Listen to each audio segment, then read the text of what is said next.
क्या आप जानते हैं कि फ्रांस ने एक एरो ट्रेन बनाने की कोशिश की थी जिसका मकसद उनकी रेगुलर ट्रेन्स की जगह लेना था। इस काम में इनका बहुत सारा वक्त भी जाया हुआ। दरअसल फ्रेंच इंजीनियर्स इस ट्रेन को बनाने के लिए हवा के कुशन का इस्तेमाल करना चाहते थे ताकि ट्रेन बगैर व्हील्स के जमीन के ऊपर रह सके, जो इसे फ्यूचर में काबिल एतमाद और इम्पैक्टफुल बना सकता था। ताहम ये कोई आसान काम नहीं था क्योंकि ऐसी ट्रेन्स को सहारा देने के लिए मजबूत कॉन्क्रीट ट्रैक्स बनाने की जरूरत थी जिसमें बहुत ज्यादा लागत आनी थी। तब रेगुलर ट्रेन्स को इस तरह की ट्रेन से तब्दील करना बहुत ही मुश्किल काम था क्योंकि उस वक्त पैसेंजर मॉडल के सबसे करीब एरो ट्रेन S44 थी जो 120 माइल्स पर आवर की स्पीड तक पहुंच सकती थी और बड़े शहरों से हवाई अड्डों को आपस में जोड़े रखती थी। अनफॉर्चुनेटली इस प्रोजेक्ट में ज्यादा ओवरहीटिंग के साथ संगीन मसाइल भी थे और प्रोटोटाइप को फ्रंट से काफी नुकसान पहुंचा था, इसीलिए ये प्रोजेक्ट आगे ना बढ़ सका और एबंडन कर दिया गया।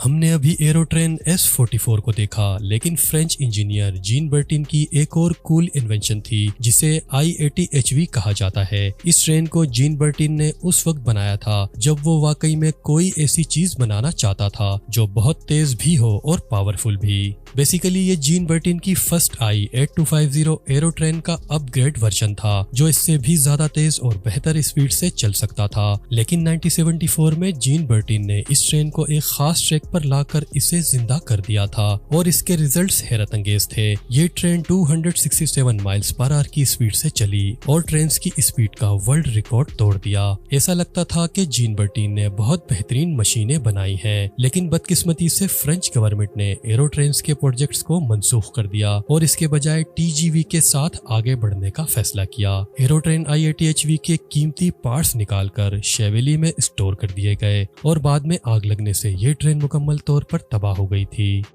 ये मिशेलिन रेल कार है जो एक किस्म की रेल व्हीकल है जिसे 20th सेंचुरी के अवाइल में टायर बनाने वाली कंपनी मिशेलिन ने तैयार किया था। इन रेल कार्स को रूरल और सेकेंडरी रेल ट्रैक्स पर एक मौसर और आरामदेह ट्रांसपोर्टेशन के लिए डिजाइन किया गया।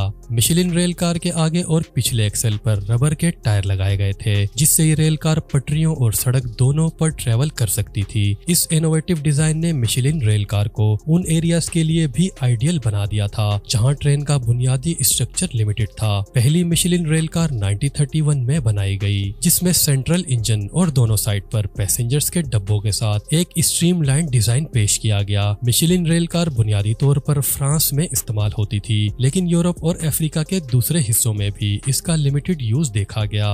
आज मिशेलिन रेल कार को ट्रांसपोर्टेशन की हिस्ट्री का एक इम्पोर्टेंट पार्ट समझा जाता है और ये एबंडेंट कर दिए गए हैं जो कि अब म्यूजियम और हिस्टोरिकल एग्जीबिशन में ही देखे जाते हैं।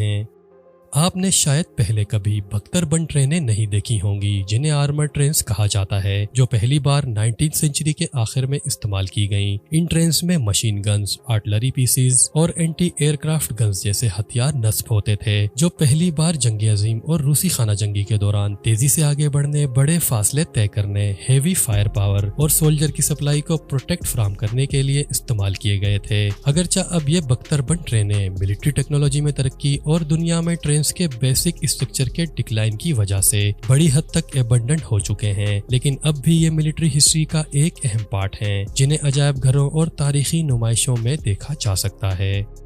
दी बेनी रेल प्लेन एक ऐसा ट्रेन ट्रांसपोर्ट ऑपरेशन का स्ट्रक्चर था जिसे 20th सेंचुरी में एक स्कॉटिश इन्वेंटर जॉर्ज बेनी ने तैयार किया था। इस रेल प्लेन को एक हाई स्पीड मोनोरेल सिस्टम के तौर पर डिजाइन किया गया जिसे जमीन से ऊंची पटरियों पर चलना था। ये रेल प्लेन एक मुनज़्ज़म कार पर मुश्तमिल थी जो इलेक्ट्रिक मोटर से चल सकती थी और 120 माइल्स पर आवर की स्पीड से ट्रेवल कर सकती थी। इस रेल प्लेन को इन्वेंट करने का मकसद ट्रेडिशनल रेलवे के मुकाबले में ट्रांसपोर्टेशन को तेज रफ्तार और इम्पैक्टफुल बनाना था। इस प्रोजेक्ट की कामयाबी के लिए 1930s में इन्वेंटर जॉर्ज बेनी ने स्कॉटलैंड में एक शॉर्ट प्रोटोटाइप ट्रैक्स बनाकर इसके ट्रायल्स शुरू किए, लेकिन फंड्स और प्रॉपर सपोर्ट की कमी से बेनी को यह प्रोजेक्ट एबंडन करना पड़ा और आज स्कॉटलैंड में इस रेल प्लेन का टेस्ट ट्रैक एक तारीखी यादगार के तौर पर महफूज है।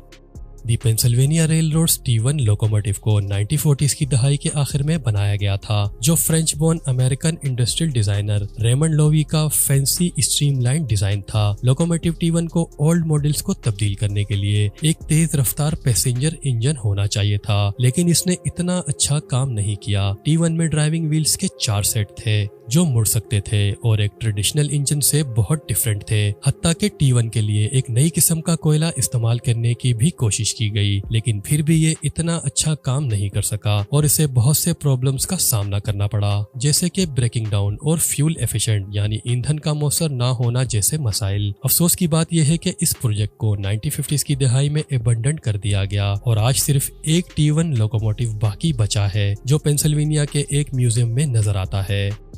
दी ओरिएंट एक्सप्रेस एक ऐसी ट्रेन थी जो साल 1883 में पूरे यूरोप भर में ट्रेवल करने में हेल्प करने के लिए बनाई गई थी। ये एक बहुत बड़ा प्रोजेक्ट था जिसने ट्रेवलिंग को आसान और महफूज बना दिया था, लेकिन 2007 में इस ट्रेन ने चलना बंद कर दिया और ऐसी बहुत सी ट्रेनें जो ओरिएंट एक्सप्रेस का हिस्सा थी उनको अलग कर दिया गया या लावारिस छोड़ दिया गया। लेकिन एक ट्रेन बेल्जियम में ब्रायन नामी फोटोग्राफर को मिली जो हमें ये झलक दिखाती है कि लग्जूरियस ओरिएंट ट्रेन में ट्रेवल करना कैसा था। ये ट्रेन बहुत फैंसी थी और इसमें वो सब कुछ था जो आप एक तवील सफर पर चाहते हैं और ये उस दौर के रंगीन सफर की याद दिलाती हैं। अगरचे अब ये ट्रेन बहुत पुरानी और जंग आलूद हो चुकी है, जिसे देखकर आपको ये लगता है कि आप वक्त में वापस आ गए हैं।